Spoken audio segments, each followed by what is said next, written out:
The California sun was beginning to set over Santa Monica Pier, painting the sky in shades of orange and pink. "You always leave when I'm happiest," Vanessa Brooks said quietly, watching Ryan Carter glance at his expensive watch for what seemed like the 10th time in 5 minutes. Ryan sighed and slipped his phone into his jacket pocket. "You know I have to go." "Do I?" Vanessa folded her arms. "Or are you just choosing her again?" "It's not like that." "Oh, really? Then tell me why you're rushing home." Ryan hesitated before answering.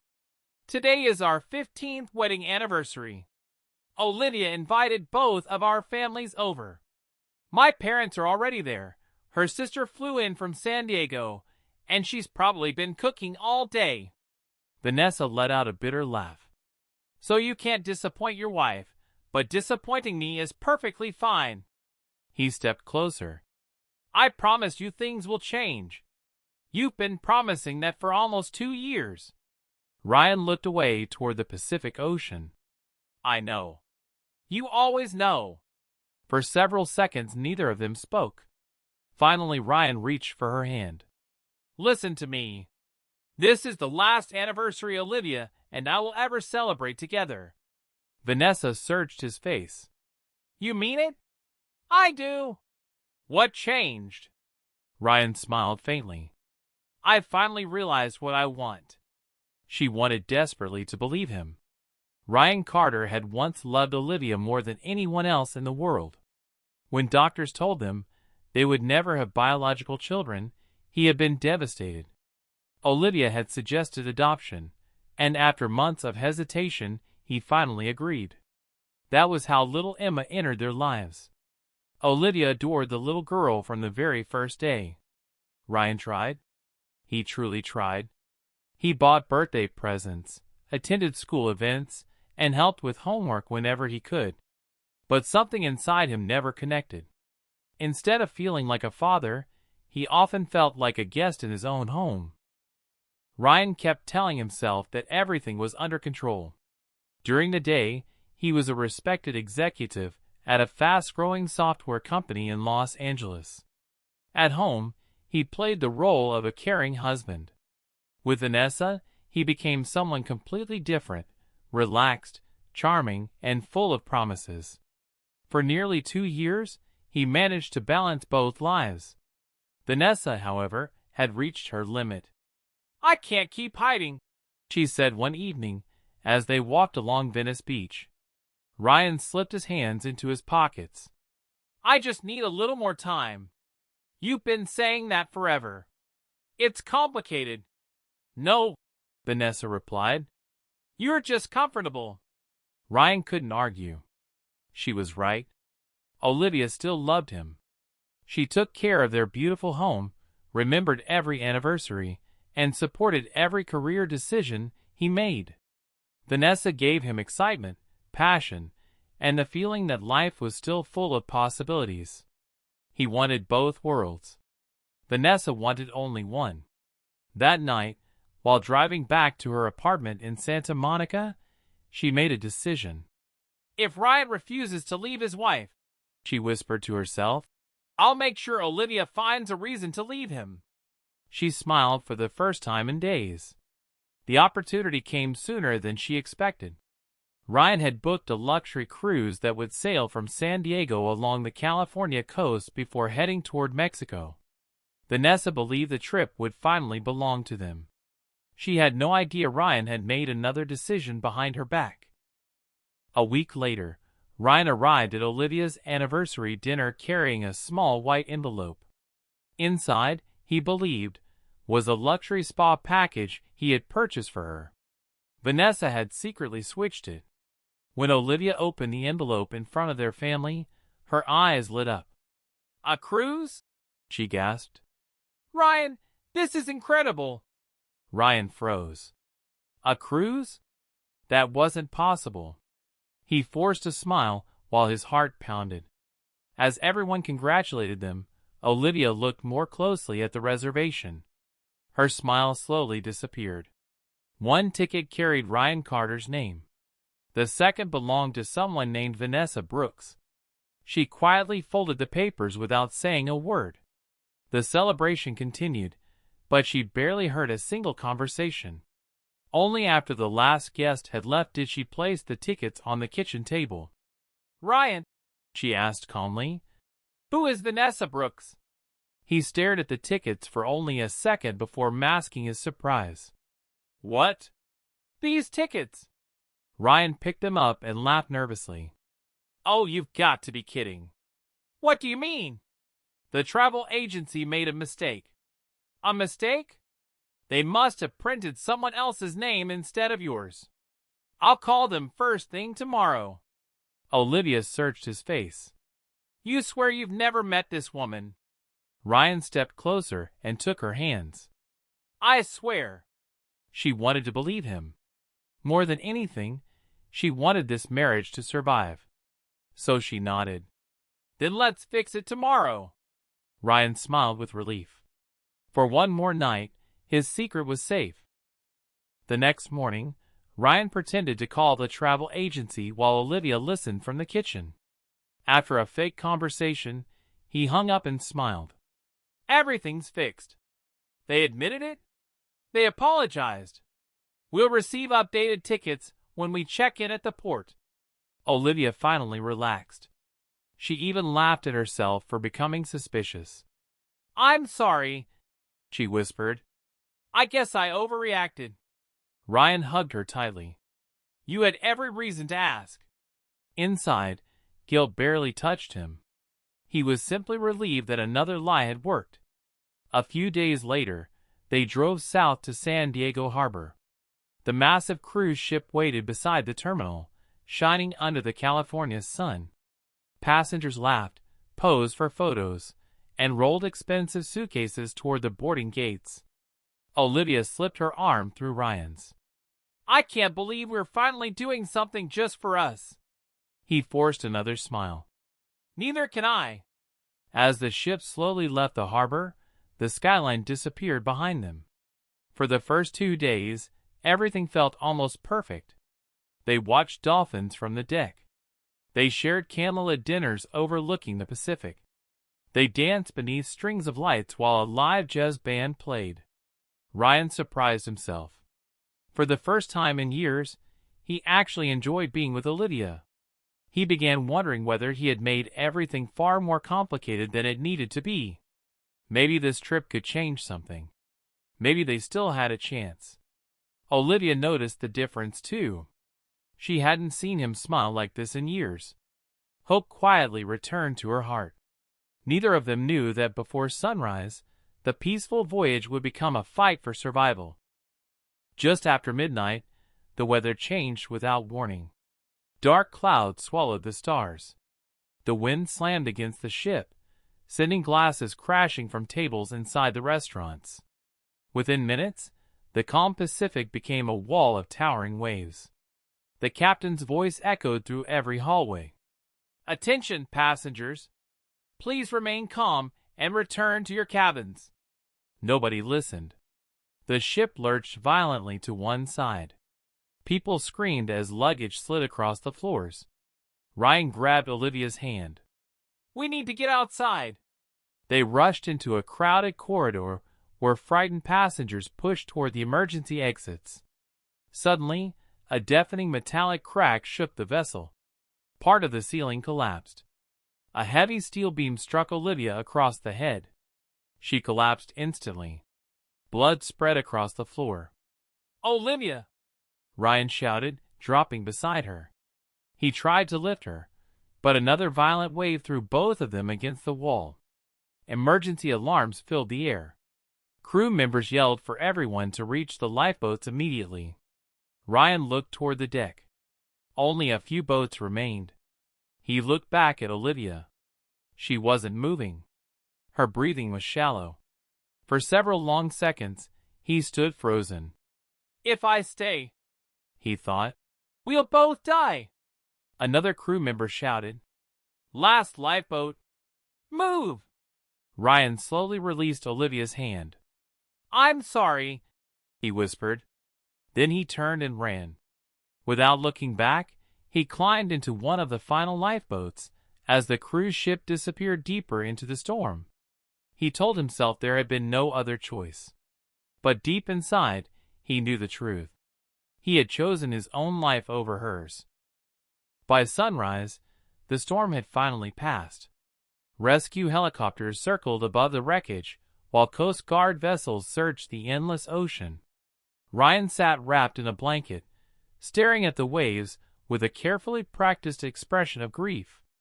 Whenever someone asked about his wife, he lowered his head. "We were separated during the evacuation," he whispered. "I kept looking for her." The officers offered their condolences. No one questioned his story. Olivia, however, was still alive. The impact had knocked her unconscious, but a floating section of wooden decking kept her above the water through the night.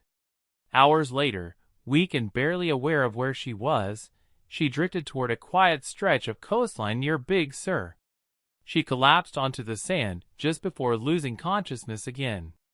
That afternoon, a local pottery artist named Jack Sullivan found her while walking the beach in search of driftwood. He immediately called emergency services, but the remote location meant help would take hours to arrive. Instead of leaving her alone, Jack carried her to his nearby cabin overlooking the cliffs. A retired military medic living a few miles away treated her injuries.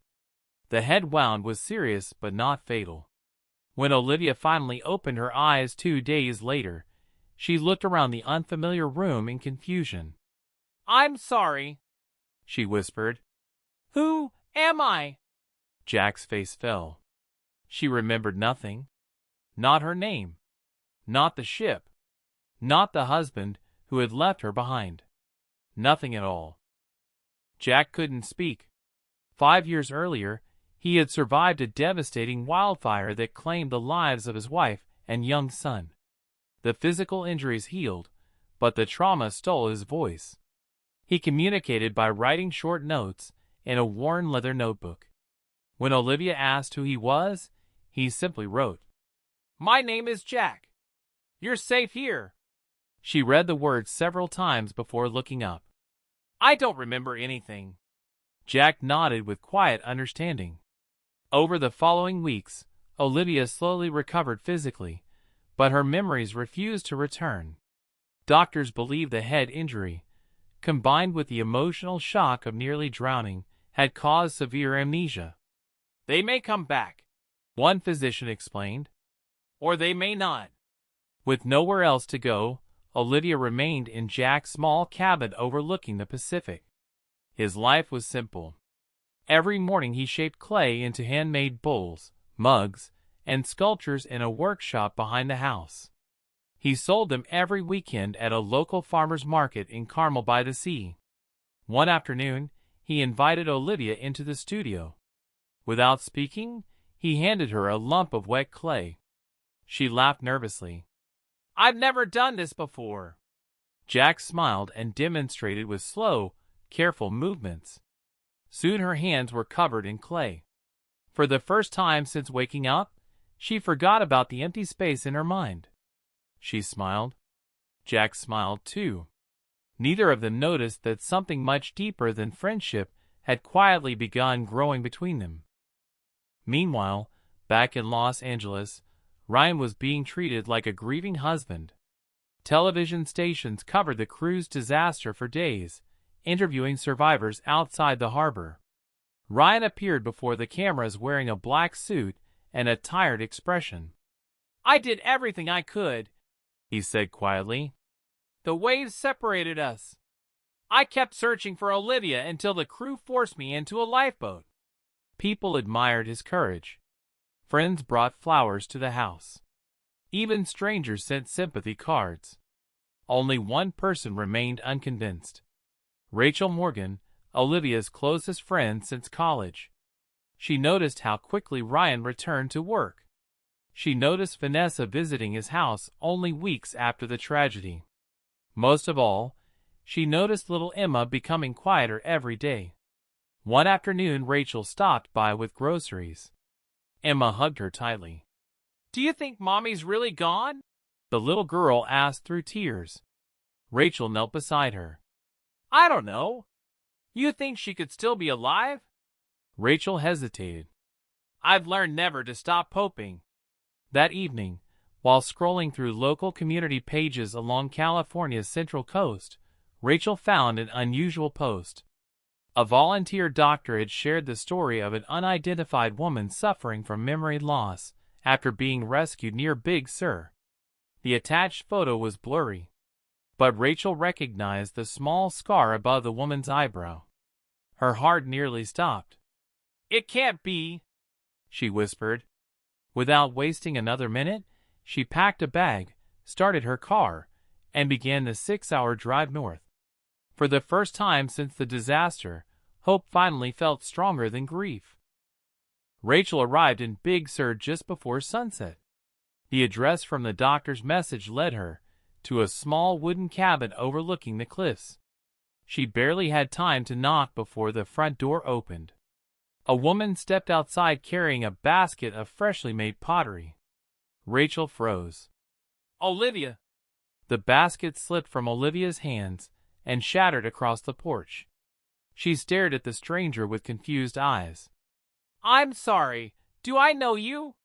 Rachel's eyes filled with tears. "You don't remember me?" Olivia slowly shook her head. "No." Before Rachel could answer, Jack stepped outside. Seeing Olivia's frightened expression, he quietly stood beside her. Rachel quickly realized he couldn't speak. She introduced herself and carefully explained everything that had happened: the marriage, Emma, the cruise, and Ryan. Olivia listened without interrupting. Then Rachel showed her photos stored on her phone. Pictures of birthdays, Christmas mornings, Emma smiling between her parents. Olivia stared at each image. Suddenly, a sharp pain shot through her head. She grabbed the porch railing. Flashes filled her mind. The ship, the storm, Ryan holding her hand, then letting go. Her breathing became uneven. "I remember," she whispered. Rachel rushed forward. "What do you remember?" Olivia looked toward the ocean. "He left me." Tears rolled down her face. "He looked at me, and he walked away." Everything came back at once. Her life, her marriage, Emma, the betrayal. Jack gently placed a comforting hand on her shoulder. This time, Olivia didn't feel lost anymore. She knew exactly who she was. And she knew she was going home, not to save her marriage, but to expose the man who had abandoned her. Rachel convinced Olivia not to rush home immediately. "If Ryan sees you before we're ready, he'll come up with another lie," she said. Olivia nodded. She had spent years believing every excuse he invented. Not anymore. They returned to Los Angeles quietly. Only Rachel knew Olivia was alive. Jack stayed behind to care for his workshop, promising he would come if she needed him. Meanwhile, Ryan was organizing a memorial charity gala in Olivia's honor. Reporters, business partners, politicians, and local celebrities were invited. Vanessa loved every minute of it. Once everyone believed Olivia was gone forever, nothing would stand between her and Ryan. As guests filled the ballroom of a luxury Beverly Hills hotel, Ryan stepped onto the stage wearing a black suit. He looked down for a moment before speaking. "My wife was the kindest person I've ever known." His voice cracked. "I fought the ocean with everything I had, but sometimes love isn't enough." Several guests wiped away tears. Cameras flashed across the room. Ryan lowered his head, pretending to struggle with emotion. Then slow applause echoed from the back of the ballroom. Everyone turned. Rachel walked through the crowd. Beside her was a woman wearing a simple white dress. A thin scar crossed her temple. Ryan's face turned completely pale. Olivia was alive. The room fell into absolute silence. Ryan stood frozen. For a long moment, he couldn't breathe. This isn't possible," he whispered. Olivia calmly walked toward the stage. Every camera in the ballroom turned from Ryan to her. You've all been listening to my husband's version of the story, she said, taking the microphone from his trembling hand. Now I'd like you to hear mine. The room became completely silent. I survived. Gasps spread through the audience. I remember everything now. Ryan stepped forward. Olivia, please, you're confused. She looked directly into his eyes. No, Ryan. For the first time in years, I see everything clearly. She slowly turned toward the guests. When the ship was sinking, I was injured and couldn't move. Ryan held my hand for a moment. She paused. Then he saw the last lifeboat. Another long silence filled the ballroom. He looked at me, let go, and ran. Reporters began writing furiously. Camera flashes lit the room. Ryan shook his head. She's lying. She lost her memory. Olivia reached into her purse. I expected you to say that. She handed several documents to the lead detective standing near the stage. The Coast Guard recovered security recordings from the emergency deck and synchronized them with the ship's evacuation data. The detective nodded. The investigation has already confirmed that Mr. Carter abandoned his injured wife while a rescue path was still available. Ryan's knees nearly gave out. Vanessa quietly stepped backward through the crowd. Without saying a single word, she picked up her purse and walked toward the exit. She realized Ryan hadn't only betrayed his wife. He had betrayed everyone who had ever trusted him. Within hours, every major news channel in California was covering the story. The grieving husband, who had become a symbol of courage, was now the prime suspect in a criminal investigation. Ryan tried to leave the hotel through a private exit. He never made it. 2 detectives were already waiting.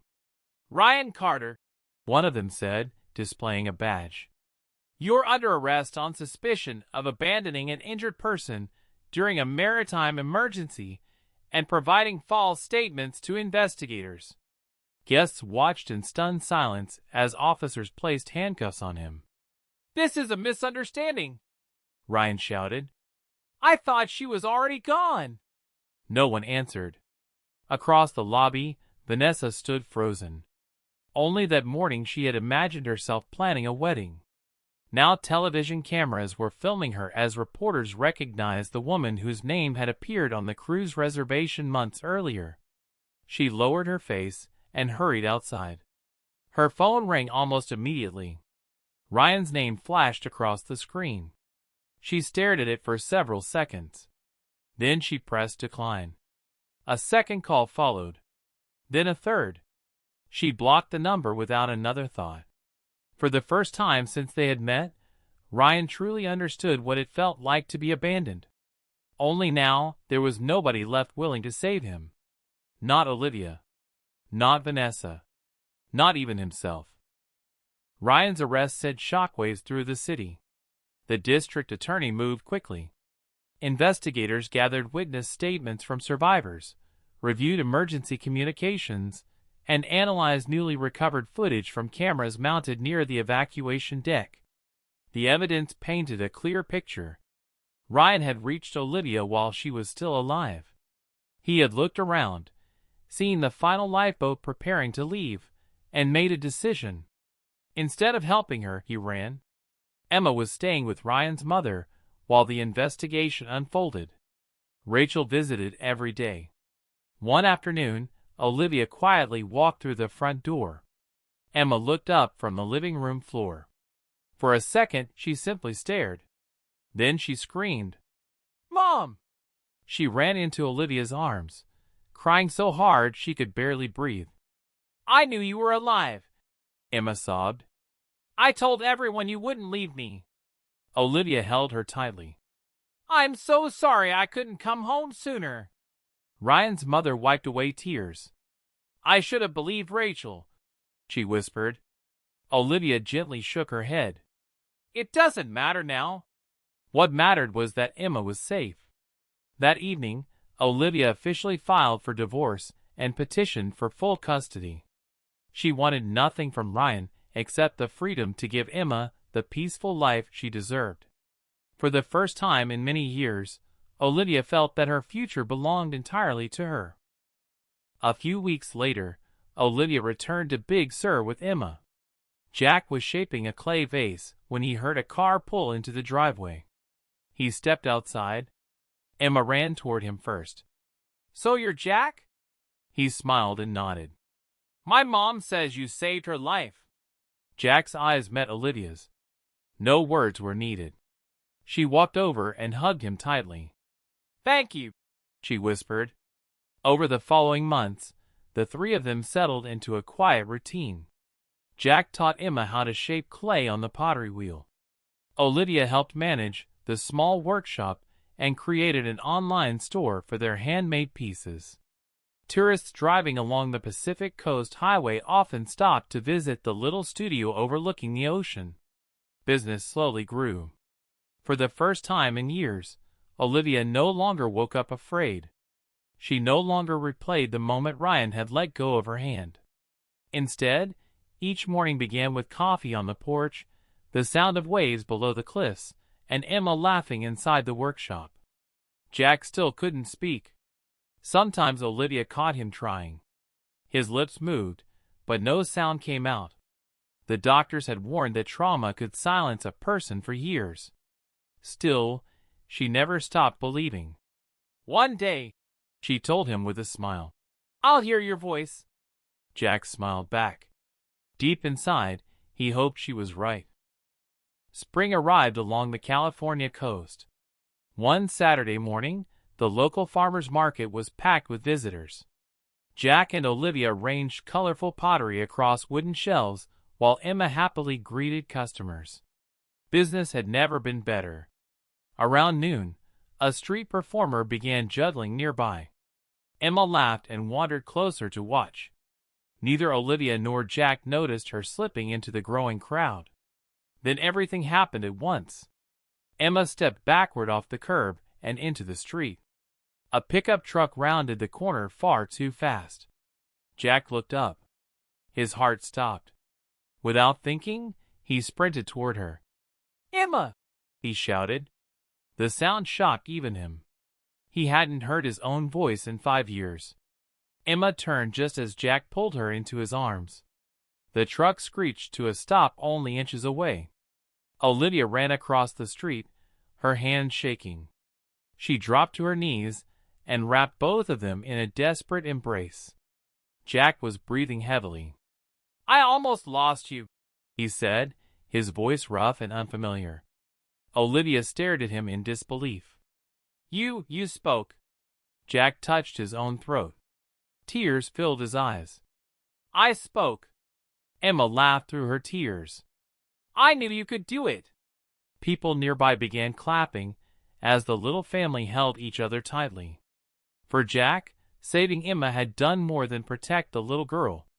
It had broken the wall of fear that had kept his voice trapped for years. Several months later, Ryan accepted a plea agreement rather than face a lengthy public trial. He was sentenced to prison, ordered to pay substantial financial damages, and permanently lost his executive position. The company that had once praised him as a model leader erased his name from its website within days. His house was sold. His savings disappeared into legal fees and court judgments. Vanessa never contacted him again. She moved to another city, hoping to leave the scandal behind, but people still recognized her from the television coverage. Meanwhile, life in Big Sur continued at a gentler pace. Jack's voice grew stronger with each passing week. At first, he spoke only a few words at a time. Soon he and Emma spent entire afternoons laughing while making clay animals together. One evening, after closing the workshop, Jack and Olivia walked down to the beach. The sunset painted the Pacific with shades of gold and crimson. Jack reached into his pocket and pulled out a small velvet box. He smiled nervously. "I've waited a long time to ask you this." Olivia looked at him with tears already forming. "Will you marry me?" She didn't hesitate. "Yes." Emma, who had secretly followed them down the path, clapped her hands excitedly. I knew she'd say yes. The three of them laughed together as the waves rolled gently onto the shore. For the first time in many years, their future held no fear, only hope, love, and the promise of a new beginning. Ryan stood frozen. For several long seconds, he couldn't breathe. This isn't possible," he whispered. Olivia slowly walked toward the stage. Every camera in the ballroom turned from Ryan to her. "You've all been listening to my husband's version of the story," she said, taking the microphone from his trembling hand. "Now it's time to hear mine." The room fell completely silent. "I survived." Gasps echoed throughout the ballroom. "I remember everything." Ryan forced himself to smile. "Olivia, you're confused. You suffered a head injury." She looked directly into his eyes. "No, Ryan. My memory came back the moment I saw the photographs Rachel showed me. I remember the storm. I remember the beam hitting me. And I remember you holding my hand." Ryan swallowed hard. "And then," Olivia continued, "I remember you letting go." The audience stared in disbelief. "You looked at the lifeboat, looked back at me, and chose to save yourself." "No!" Ryan shouted. "That's not what happened." Before he could continue, a detective stepped onto the stage. "Mr. Carter, we'd like to ask you a few questions." Ryan's face turned pale. The detective held up a tablet. "The cruise company's investigation recovered security footage from the evacuation deck. It confirms that your wife was still alive when you left her." A wave of whispers spread through the crowd. Vanessa slowly backed away. She suddenly realized Ryan had lied to everyone, including her. She slipped out of the ballroom without saying a word. Ryan reached toward Olivia. "Please, let me explain." Olivia took one step back. "For 2 years you lied to me." She paused. "You betrayed our marriage." Another pause. "And when my life depended on you." Tears filled her eyes. "You walked away." The detectives placed Ryan in handcuffs. Guests watched in stunned silence as the man they had admired only moments earlier was escorted through the ballroom. Flashes from dozens of cameras lit up the room. Ryan looked back one last time. "Olivia, I'm sorry." She didn't answer. Some apologies come too late. Several weeks later, Olivia officially filed for divorce. She also requested full custody of Emma. The judge approved the request without hesitation after reviewing the evidence surrounding Ryan's actions. Emma hugged Olivia tightly outside the courthouse. "I thought I'd lost you forever." "You'll never lose me again," Olivia whispered. Ryan accepted a plea agreement and was sentenced to prison for abandoning an injured passenger during a maritime emergency and for making false statements to investigators. His career ended overnight. The company removed his name from every executive record. His house was sold to pay legal fees and compensation. Vanessa never contacted him again. She disappeared from Los Angeles, hoping to start over somewhere nobody knew her name. Months later, Olivia returned to Big Sur with Emma. Jack was waiting outside his pottery workshop. Emma ran into his arms. "So you're the man who saved my mom." Jack smiled warmly and nodded. Over the following months, the three of them built a peaceful life together. Olivia helped expand the pottery business by opening an online store. Emma learned how to shape clay beside Jack every afternoon after school. The little workshop overlooking the Pacific slowly became famous among travelers driving along the California coast. For the first time in years, Olivia woke each morning without fear. One evening, while watching the sunset together on the beach, Jack reached into his pocket and pulled out a small velvet box. His hands trembled. "I've spent years wondering if I deserved another chance at happiness." He looked into Olivia's eyes. "Then you walked into my life." He opened the box, revealing a simple diamond ring. "Will you marry me?" Olivia smiled through tears. Without hesitation, she nodded. Yes! Emma laughed and threw her arms around both of them. The three stood together as the waves rolled gently onto the shore. Sometimes life doesn't give us the ending we expect. Sometimes it takes everything away before leading us to the people we were always meant to find. For Olivia, the storm had almost become the end of her story. Instead, it became the beginning of a better one. The end.